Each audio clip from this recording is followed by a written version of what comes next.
આપના પરિવારના આજ પર્યા મા ભગવતીની આરાધના કર્યા પછી આપણે સાંભળશું અને તમારો ઇતિહાસ જે કાંઈ છે એમાં પહેલાં દેવતાનો ઇતિહાસ વાંચશું, પછી આપણે તમારી જે પૂર્વજોની વંશાવળી છે તે સાંભળવાની છે।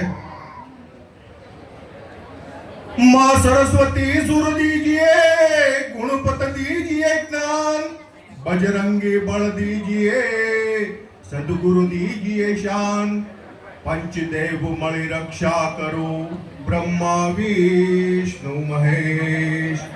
माँ सरस्वती सुमिति दे सदाय विचल वाणी आपजो, सुज गाये माँ चामुंडतणा, कष्ट मारा काप निध भजू तुझ नामने, हृदय राखी राम, जन्म धरीने जगत मां करवा शुभ ज काम। हे तारा सिवाय आ जग में मारू कोण छे ईश्वरी, परगट रही परमाण मां तू आप जे परमेश्वरी।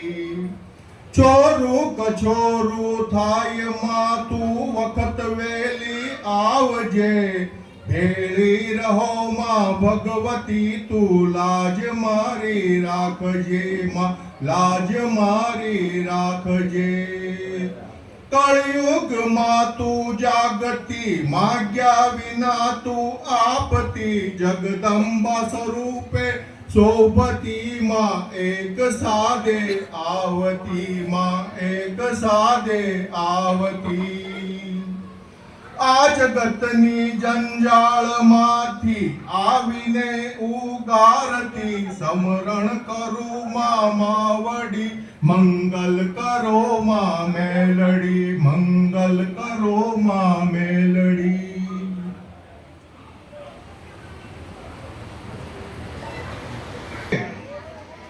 गुणपत गणपत करुणा कल, मंगल कर सुध बुद्ध दाता संत दयानी, दहिता दहन त्रिगुनी, पावन अरज एनी। ईश्वरी सदाय रहो मम साई, जय जय प्रभु जसवंत, जय जय सृष्टि सर्जनहार। करुणा करो श्री नाथ जी, कहू पुराण विस्तार, याद वर्णन ने कुल धर्म, जन्मना घटे पाप। गौरी पुत्र गणेश प्रथम नमो, अवार अविचल बुद्धि आपणो, अशोदातार दुख भंजनो। सदाय बाळे वेश, सर्व मोरे समरिये, गौरी पुत्र गणेश। धजा डीठिये धन आपजो, देवल डीठे दुख जाय, जेती सम पगे काकरी एटले फासद समझ जाय। सदाय भवानी सहाय करे, गौरी पुत्र गणेश। पंचदेव मळी रक्षा करो, ब्रह्मा विष्णु महेश। मां सरस्वती सुमिति दे सदाय विचल वाणी आपजो, सुज गाये मां कष्ट अमारा काप, नित भजू तुझ नाम ने, हृदय राखी राम, जन्म धरीने जगत मां करवा शुभ ज काम। आदि नारायण ज्योति स्वरूपे भगवान जळनु आसन धारण करीने प्रागुणना पाने પોઢ્યા હતા। તેને અનંત જુગરાની નિદ્રા લીધા પછી જાગવાની ઈચ્છા કરે એટલે નાભી કમળમાંથી ચાર મુખી બ્રહ્માજીને ઉત્પન્ન કર્યા અને ચાર મુખે સ્તુતિ કરે। નારાયણને જગાડ્યા અને બ્રહ્માના નાભીમાં સમાણા। સ્તુતિ કરતા ચાર વેદ થયા, રઘુવેદ, સામવેદ, યજુર્વેદ અને અર્થવેદ। તે ચાર વેદની સ્તુતિ કરી નારાયણને જગાડ્યા। જાગીને જુએ તો અંબા નામે પૃથ્વી નહીં, અમર નામે દેવતા નહીં, સૂરજ નહીં, ચંદ્રમા નહીં, 9 લાખ તારા પણ નહીં, ને પૃથ્વી જળબંબાકાર હતી એટલે કે જળાકાર હતી। એટલે નારાયણે સૃષ્ટિ રચવાની ઈચ્છા કરી, ઈચ્છા થકી શક્તિને ઉત્પન્ન કર્યા। હવે નારાયણે શક્તિને કહ્યું કે તમે સૃષ્ટિ રચો, ત્યારે શક્તિએ કહ્યું કે મહારાજા વચન આપો। ત્યારે નારાયણે શક્તિને જમણા હાથમાં વચન આપ્યું તો શક્તિના હાથમાં 3 ફરફોલા પડ્યા। તે ફોડવામાંથી 3 ઈંડ થયા, રામસ, તામસ ને શીલ। તે ઈંડ ફોડવામાંથી 3 દેવ ઉત્પન્ન થયા। બ્રહ્મા, વિષ્ણુ ને મહેશ, મહેશ કહેતા શંકર, ત્રણેય દેવ હાથ જોડીને ઊભા રહ્યા અને શક્તિને કહ્યું કે હે દેવી, અમને કેમ ઉત્પન્ન કર્યા? ત્યારે બ્રહ્માએ કહ્યું, શક્તિએ બ્રહ્માને કહ્યું કે તમે મને વરો, આપણે મળીને સૃષ્ટિ રચીએ। ત્યારે બ્રહ્માએ કહ્યું કે વરીએ તો ખરા, પણ અમારી ઉત્પત્તિ કોણ થકી? ત્યારે દેવીએ કહ્યું હું થકી। ત્યારે બ્રહ્માજીએ કહ્યું કે તમે તો માતાશ્રી થયા, તમને વરાય નહીં। તો દેવીએ કહ્યું કે બાળીને ખેર કરું, બાળો તો માતાજી છો, પણ વરાય નહીં. પછી શક્તિએ બ્રહ્માને બાળીને ઘેર કર્યા. પછી શક્તિએ વિષ્ણુને કહ્યું કે આપણે મળીને સૃષ્ટિ રચીએ. ત્યારે વિષ્ણુએ શક્તિને કહ્યું કે અમારી ઉત્પત્તિ કોણ થકી? ત્યારે દેવીએ કહ્યું હું થકી. ત્યારે વિષ્ણુએ કહ્યું કે તમે તો માતાશ્રી થયા, તમને વરાય નહીં. ત્યારે દેવીએ કહ્યું તો બાળીને ઘેર કરો. બાળો તો માતાજી સવો, પણ વરાય નહીં. પછી શક્તિએ વિષ્ણુને બાળીને ઘેર કર્યા. પછી શક્તિએ ભગવાન શંકરને કહ્યું કે આપણે મળીને સૃષ્ટિ રચીએ. ત્યારે ભગવાન શંકરને મનમાં વિચાર આવ્યો કે જો ના પાડીશ તો દેવી બાળીને ઘેર કરશે. એટલે ભગવાન શંકરે દેવીને કહ્યું કે હે દેવી, વરો તો ખરા, પણ તમારા આ દેહને પલટો કરો તો વરો, અને બ્રહ્મા વિષ્ણુને સજીવન કરો. પછી શક્તિએ બ્રહ્મા અને વિષ્ણુને સજીવન કર્યા. પછી શક્તિએ 113 વાર ભસ્વા કંકળ લઈ અગ્નિમાં ઝીલી નિસર્યા. ત્યારથી ચંડીના 113 કવચ કહેવાના. પછી શક્તિએ બળતા બળતા પાર્વતી તેજમાંથી 3 રૂપ ધારણ કર્યા. શ્યામ જળમાંથી દેવી સાવિત્રી બહાર આવ્યા. તે ભગવાન બ્રહ્માને વર્યા. લાલ જળમાંથી દેવી લક્ષ્મીજી બહાર આવ્યા. તે ભગવાન વિષ્ણુને વર્યા. બળતા બળતા પાર્વતી તેજમાંથી પાર્વતી બહાર આવ્યા. તે ભગવાન શંકરને વર્યા. શંકરને બદનામ ચડ્યું કે માને વર્યા માટે મહાદેવ કહેવાના, જેનો ખંડત નહીં માટે અખંડા આનંદ કહેવાના. હવે ત્રણેય દેવ વળી વહેલા ચાલ્યા અને 50 કરોડ યોજનમાં પૃથ્વીની પીડકા બાંધી જળની અંજલિ છાટીને ધતુરાના ફૂલના આકારે મેરુ પર્વત કર્યો. આપને ઝુકે ધરતીના ભેળા થાય. આપને થંભ મેરુનો રહ્યો, મેરુને ધરાનો આધાર રહ્યો, ધરાને શેષનાગનો આધાર રહ્યો, શેષનાગને કાચબાનો આધાર રહ્યો, કાચબાને જળનો આધાર રહ્યો, જળને નીલનો આધાર રહ્યો, નીલને અનિલનો આધાર રહ્યો, અનિલને નરાનો આધાર રહ્યો છે. આ સૃષ્ટિ છે તો એકબીજાના આધાર ઉપર ટકેલી છે. જેમ આપણે છીએ તો એકબીજાના આધાર ઉપર છીએ. આપણે લોધારા નથી તો એમાં સૃષ્ટિ છે, ભગવાને રચના કરી છે, તો એકબીજાના એ આધાર ઉપર છે.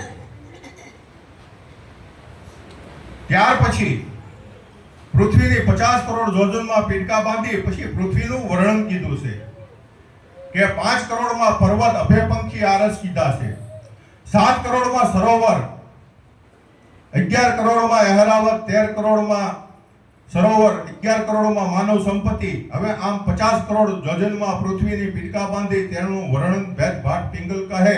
આમ પૃથ્વીનું અનુમાન કહેવાનું છે. ત્યાર પછી બ્રહ્માના પુત્ર મરીચી થયા અને મરીચીના પુત્ર કશ્યપ થયા અને કશ્યપને 13 રાણીઓ પરણાવી. તેનો પરિવાર ત્યાંથી આગળ ચાલ્યો અને પૃથ્વીનું બંધારણ થયું. તેમાં કશ્યપની પહેલી રાણી હતી અદિતિ, તેના 33 કરોડ દેવતા થયા. બીજી રાણી દિતિ, તેના 66 કરોડ દૈત્ય થયા. ત્રીજી રાણી હનુ, તેના સૂરજ થયા. ચોથી રાણી સોમભદ્રા, તેના ચંદ્ર થયા. પાંચમી રાણી અરિષ્ટા, તેના અરુણ અને ગરુડ થયા. છઠ્ઠી રાણી સુરસા, તેના 4 ખાંડના જીવ થયા. ઈડખાન, જળખાન, સુવેદખાન અને જળખાન. સાતમી રાણી ગાયલા, તેના 7 સમુદ્ર થયા. ખીર સમુદ્ર, ખારો સમુદ્ર, દુધિક સમુદ્ર, ગોરખ સમુદ્ર, ઈસુ સમુદ્ર, સરિત સમુદ્ર અને સુહાસ સમુદ્ર. આઠમી રાણી તામતા, તેના અષ્ટકુળ પર્વત થયા. નવમી રાણી કોંશવંશા, તેના 9 કુળ નાગ થયા. 10મી રાણી શર્મા, તેના 10 દિક્પાળ થયા. 11મી રાણી વાહિની, તેના 11 રૂપ થયા. 12મી રાણી ભાનુગયા, તેના 12 મેઘ થયા. અને 13મી રાણી તિમી, તેની 18 વનસ્પતિ થઈ. અને આમ કશ્યપનો પરિવાર કહેવાનો અને પૃથ્વીનો વિસ્તાર વધ્યો અને ગયું ગોત્ર કશ્યપે ભેળું થાય. આપણે સવારે વાત કરી હતી કે આપણે કોઈ પણ કાર્ય કરવા જઈએ અને જો આપણા ગોત્રની ખબર ન હોય તો આપણને કશ્યપ ગોત્રથી આપણું કાર્ય કરવામાં આવે છે. કારણ કે જ્યારે આ સૃષ્ટિની રચના કરી ત્યારે બ્રહ્માના મરીચી, મરીચીના કશ્યપ, આ ત્રીજી પેઢીએ કશ્યપ જે થઈ ગયા, એના વિસ્તારની 13 રાણીઓનો પરણાવી. એની વિસ્તારની મેં તમને અત્યારે બધી વાત કરી. તો કશ્યપ ગોત્રથી આખી સૃષ્ટિની રચના થયેલી છે. એની માલિકો આપણે મનુષ્ય દેહની તમામ યોનિઓ છે એ કશ્યપ ગોત્રથી આવેલી છે. તો જો કોઈને કાંઈ ખબર ન હોય એટલે એનું ગોત્ર કશ્યપ કહેવામાં આવે છે. કારણ કે તમામ ગોત્રનો વડો છે એ કશ્યપ છે. આપણે એમ કહીએ કે ભાઈ આપણા મનુષ્ય જાતિના જ ગોત્ર હોય, એવું નથી. આ નદીઓ, પહાડો, વનસ્પતિઓ, ગાયો, ભેહું, આ ઢોર ડાકર બધાના ગોત્ર હોય. કે ગોત્રથી જે કાંઈ કાર્ય કરવામાં આવે તો આપણે કોઈ પણ કાર્ય કરીએ એની માલિકોર પહેલા વહેલા આપણને ભૂદેવો હોય એ કાર્ય કરવામાં તમારું ગોત્ર પૂછવામાં આવે. શું કામ? કે જે ગોત્રથી તમારું કાર્ય કરવામાં આવે એની માલિકોર જે ગોત્ર આપણને ખબર હોય તો એનો જે કાંઈ પ્રભાવ છે એ આપણી ઉપર એનો આશીર્વાદ રૂપે પડે અને આપણું કાર્ય સિદ્ધ થાય. કારણ કે 10 લેમ્પ ગોઠવા હોય એમાં આપણે બહારનો લેમ્પ કરવો હોય તો એ પિન ભરાવીએ તો જ ત્યાં પ્રકાશ થાય.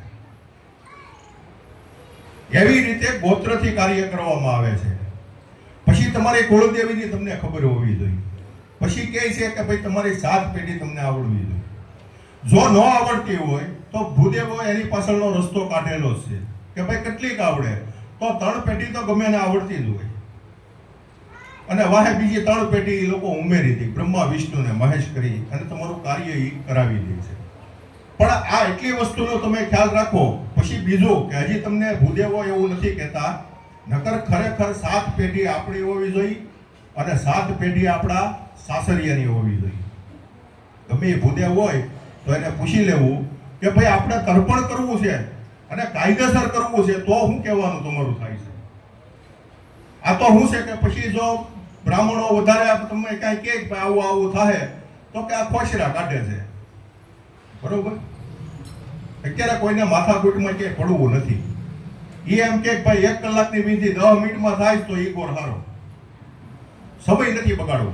ભલે પછી ઓટલે બેહીને 5 કલાક કાઢજો. કારણ કે ધર્મ ઉપર બેહો ને એટલે તમારું મન છે ને એ વિચલિત થવા મળે છે. શું કામ? કે જે જગ્યા આપણને નથી ગમતી ને એ જગ્યા ઉપર જ આપણો પ્રભાવ પડવો જોઈએ. આપણને મોક્ષનું સ્થાન એ છે. આ સંતાનો છે એના માવતર છે ને એ હાસુ જ કે પણ એ નકડવા જ્યારે જેવા લાગે. પાડોશી તો કઈ હારા લાગે. શું કામ? કે બટા બટા કરતા હોય અને આ તો ભૂલ આવે તો સીધી આવે ફડાકનારાની એટલે એ ન ગમે. પણ હાસુ કોણ કે? મા બાપ જ કે. તો જે જગ્યાએ આપણને કંટાળો આવે ને ત્યાં સમજવાનું કે ત્યાં જ આપણો માર્ગ છે. કારણ કે બાળકને તો હજી બુદ્ધિ નથી પણ હવે આપણે ઉંમર લાયક જે થઈ ગયા છીએ કે બાળે બુદ્ધિ હોળે હાન આવી તો આવી, નકર આખી જિંદગી પછી એવી ને એવી. એટલે તમારું ગોત્ર ખબર ન હોય એટલે કશ્યપ ગોત્રથી આપણે કાર્ય કરી શકીએ. કારણ કે આ સૃષ્ટિનો કરતા હરતા કશ્યપ ગોત્રથી છે. એટલે ત્યાર પછી આપણે વાત કરીએ તો 4 યુગ થયા. એમાં અત્યારે આપણે જીવીએ છીએ કળયુગમાં જીવીએ છીએ. તો સતયુગ આપણે જોયો નથી, ત્રેતાયુગ આપણે જોયો નથી, દ્વાપર યુગ આપણે જોયો નથી. તો એનું શાસ્ત્રોક્તમાં વર્ણન કરેલું છે કે ભાઈ ત્રેતાયુગ કેવો હતો, સતયુગ કેવો હતો અને દ્વાપર યુગ કેવો હતો. તો એના જીવનના અમુક સારો કે સતયુગની મલિકોર આવી ઘટનાઓ થઈ હતી. તો તે સતયુગ પહેલા વહેલા સતયુગ બેઠો હતો. તો સતયુગને પાઠ બેસાડ્યો કે કાર્તક સુદ નોંધ અને ગુરુવારે પ્રથમ પહારે શ્રવણ નક્ષત્રમાં અને વૃત્તિપાત યોગમાં સતયુગને પાઠ બેહાડ્યા. ત્યાર પછી તેની આવરદા લખાણી. સતયુગની આવરદા, જેમ મનુષ્યની આવરદા 100 વર્ષ આપણે અત્યારે કહીએ તો એમ યુગની આવરદા હોય. આ જે કોઈ જીવ છે ને આપણે એમ કહીએ કે મનુષ્ય એવું નથી, આ બધામાં જીવ જ છે. નકર આનો વિકાસ ન થાય. ગમે ઝાડવું હોય એમાં જો જીવ ન હોય તો એનો વિકાસ ન થાય. એમ જ્યારે સતયુગ આવ્યો તો સતયુગને આવરદા આપેલી હતી કે ભાઈ તારે એટલા સમય સુધી જ તારે આમાં તારું રાજ રહે. તો કે સતયુગની આવરદા કેટલી કીધી? તો કે 17,28,000 વર્ષ સુધી સતયુગ આવ્યો હતો. 17,28,000 વર્ષ સુધી સતયુગ આવ્યો હતો અને સતયુગની માલિકોર માણસની આવરદા 1.25 લાખ વર્ષની આપી છે. વિશ્વિસા ધર્મના હતા, માનવીના હાડસામાં પ્રાણ હતા. માગ્યા મેઘ વરસતા, એકવાર વાવતા ને 21 વાર લડતા. અત્યારને ખેડૂતને મગજમાં ન બે કે મારો ટેક્ટર તો એકવાર વાવીએ તો એકવાર નથી લડી શકતા. જમીન છે ને એ ક્યાંય ફેરી નથી. સતયુગમાં અહીંયા જ હતા, રામે અહીંયા જન્મા, કૃષ્ણે અહીંયા જન્મા. શબ્દ છે એ બ્રહ્મ છે. બરોબર? કોઈ આપણું જીવનમાં કોઈ એમ કહેતો હોય કે મારું આ ખરાબ કરે છે તો એ વસ્તુ મિથ્યા છે. કારણ કે તમે બોલ્યા છો ને એ તમારી સામે આવ્યું છે. શબ્દ બ્રહ્મ છે. તમે જે વાણીમાંથી બોલો છો ને એ તમારી સામું આવીને ઊભું રહે. ભગવાને ન દીધું હોય અને ઘણાને એવો સ્વભાવ હોય, કેમ છો બાપા, ઘણો છે એવો, એ ન હોય એની પાસે થઈ જાય. અને ભગવાને અઢળક દીધેલું હોય તો કે ક્યાં કાંઈ, તો એ બસ દહકો ભગવી લે તો એ નહોતો એવો ને એવો થઈ જાય. પછી આપણે કેવું પડે, તું તેથી બોલતો તો એ ખોટું, અત્યારે બોલી હાસું. જેથી બોલતો ને તેથી ખોટું અને અત્યારે બોલી હાસું. એક નાનો બાળક હતો, એની પહેલીમાં ભગવાનના લોકમાં વહી ગયા, એટલે એના ભાઈએ બીજા લગ્ન કર્યા, એટલે એની નવી માં આવી. એટલે નવી માં આવી એટલે એ એના છોકરો તો પોતાનો હતો નહીં, એટલે છોકરાને મારે કાઢવે. એટલે કીધું કે ભાઈ તારે નવી માં આવી એ કેવી છે? તો કે મારી જૂની માં હતી ને મારી જનેતા એ ખોટા બોલીની હતી, એના નવી માં આવી ની હાસા બોલી છે. તો કે હું વાત કરીશું? તો કે હા, મારી જનેતા જે પહેલી હતી ને એ ખોટા બોલી હતી, એક નંબરની, અને આ નવી માં આવી ની હાસા બોલી. તો કે એમ કેમ? તો કે મારી જૂની માં હતી, હું તોફાન કરતો, મને મારતી ને એમ કહેતી ખાવા નહીં દઉં, પણ એ દેતી. અને નવી માં આવી છે એમ કે ખાવાનું નહીં દઉં એટલે નથી જ દેતી. લે, એટલો ફરક છે. નહીં, સત્ય જ છે. એ ખોટું બોલતી પણ દેતી, નહીં દઉં એમ કે પણ દેતી, અને આ કે નહીં દઉં એટલે નથી દેતી. એટલો ફરક છે. એટલે આપણે કીધું કે એક વાર વાવતા ને 21 વાર લડતા સતયુગની માલિકો. પછી તો કે ધર્મના સતયુગની માલિકો એક વાર વાવતા ને 21 વાર લડતા. કામધેનુ ગાય હતી, 3 સરસિયા વસ્તી, સવા ઘડો દૂધ કરતી, વાછરડું કોઈ વાળતું નહીં, માણસને બુઢાપણો હતો નહીં, વન સંપત્તિ સદાય ફળતી, માવતર પહેલા છોરું મરતા નહીં, 100 સાહે 1 સાહો લોહીનો કહેવાતો. આમ સતયુગનું પ્રમાણ કહેવાયું છે. ત્યાર પછી સતયુગની માલિકો પ્રભુએ 4 અવતાર ધારણ કર્યા. તેમાં પ્રથમ અવતાર તો કે મચ્છા અવતાર ધારણ કરી શંખાસુર નામના દાનવને માર્યો હતો. પછી બીજો અવતાર તો કે કોરમ એટલે કે કાચબાનું રૂપ ધારણ કરી મધવાચલ પર્વતને પીઠ માથે ધારણ કરી મધુપ અને કીટમ નામના દાનવને સહાર્યા અને સમુદ્રમાંથી 14 રત્ન. વારા અવતાર જેને હજારો રૂપ વારાના ધરી પૃથ્વીને રસાતક જાતિએ દાઢેગ્રહ રાખી હિરણ્યકશ નામના દૈત્યને માર્યો. ચોથો તો કે નરસંગ અવતાર ધારણ કરી થંભમાંથી પ્રગટ થઈ હિરણ્યકશિપુને સહાર્યો અને પ્રહલાદને ઉગાર્યો. આમ 4 અવતાર પ્રભુએ સતયુગની માલિકો ધારણ કર્યા. હવે સતયુગની માલિકો જે રાજા થયા ઈ તો ક્યાંથી કહેવાય? તો કે બ્રહ્માના પુત્ર મરીચી, મરીચીના પુત્ર કશ્યપ, કશ્યપના સૂર્ય, સૂર્યના મનુ, મનુના ઈશ્વાકુ, ઈશ્વાકુના તસક, તસકના અનુરંજન, અનુરંજનના વિશ્વાસન, વિશ્વાસનના દમન, દમનના પ્રમોદન, પ્રમોદનના મહિદાસ, મહિદાસના જોવ, જોવના સૌ, સૌના માનધાતા, માનધાતાના ઘુમરમાર, ઘુમરવારના મુકુશ, મુકુશના ભૈરવ, ભૈરવના ભૂખાનંદ. હવે આ બધા છે એ સતયુગની માલિકો સૂર્યવંશી રાજા કહેવાના. માણસની આવરદા આપી દીધી, યુગનું પ્રમાણ આપી દીધું, કેટલા વર્ષ સુધી યુગ રહે. એ સમયની માલિકો બ્રહ્માથી આખી જે વંશાવળી ઉપડે દેવોની, અત્યારે દેવની વંશાવળી હાલે છે કે ભાઈ બ્રહ્માથી ઉપડી તો અહીંયા સતયુગની માલિકો છેલ્લે ભૂખાનંદ આવ્યા. ત્યાંથી પછી સતયુગ પૂરો થઈ ગયો. પછી તો કે હવે ત્રેતાયુગ બેઠો. તો કે ભાઈ ત્રેતાયુગને બેહાડ્યો એનું પ્રમાણ લીધું કે વૈશાખ સુદ ત્રીજને બુધવારે બીજો પ્રહર હતો, રોહિણી નક્ષત્ર હતું, શોભનાનો યોગ હતો. ત્રેતાયુગને પાઠ બેસાડ્યા. ત્યાર પછી તેની આવરદા લખાણી કે 12,96,000 વર્ષનું પ્રમાણ લખાયું. કે ત્રેતાયુગ કેટલો આપ્યો? તો કે 12,96,000 વર્ષ સુધી. આ સમય સુધી ત્રેતાયુગ આવ્યો હતો. તો આમાં ઘણા બેઠા છે આ ભાઈઓને, તો એના ઘણા પ્રશ્નો અત્યારે મનમાં ઉપસ્થિત થવા મળ્યા હોય કે આ 12 કેટલા વર્ષ હોતી છે કે આ લાખોની સંખ્યાની માલિકો. પણ તમને જો ન ખબર હોય ને તો કહી દઉં કે બ્રહ્માની એક ઘડી એટલે એક યુગ કહેવાય છે. બ્રહ્માની એક ઘડી થાય ને તો એક યુગ પૂરો થાય. સવારના 6 થી રાતના 6 વાગે એટલે એક ઘડી કહેવાય દિવસ. તો એ બ્રહ્માનો એક યુગ પૂરો થાય. મગજમાં કહી ગયું? આપણે 100 વર્ષની માલિકો 3 પેઢીએ જોઈ લી. બ્રહ્મા એક યુગ પૂરો કરે ને તે એક દિવસ એનો પૂરો થાય છે. એના 2 દિવસ ને 2 રાત પૂરી થાય એટલે આખો યુગ પૂરા થઈ જાય. અને આવી બધી કલ્પના ઘણીઓ છે ઈશ્વરે આમાં મૂકેલી છે કે જ્યાં આપણે પછી ત્યાં મગજની આસ્થા પૂરી થઈ રહી છે કે ભાઈ હવે આવું ક્યાંય નથી. આ પહેલાના ગઈઢાઓ અહીંયા બેઠા છે, એ ગામડેથી છોકરાઓ એમ કહે ને કે બાપા સુરત જવું હીરા ગામમાં, એટલે એમ કહે કે દીકરો વિદેશ ગયો. હું કહેતા પરદેશ. છોકરો પરદેશ જાય ભાઈ.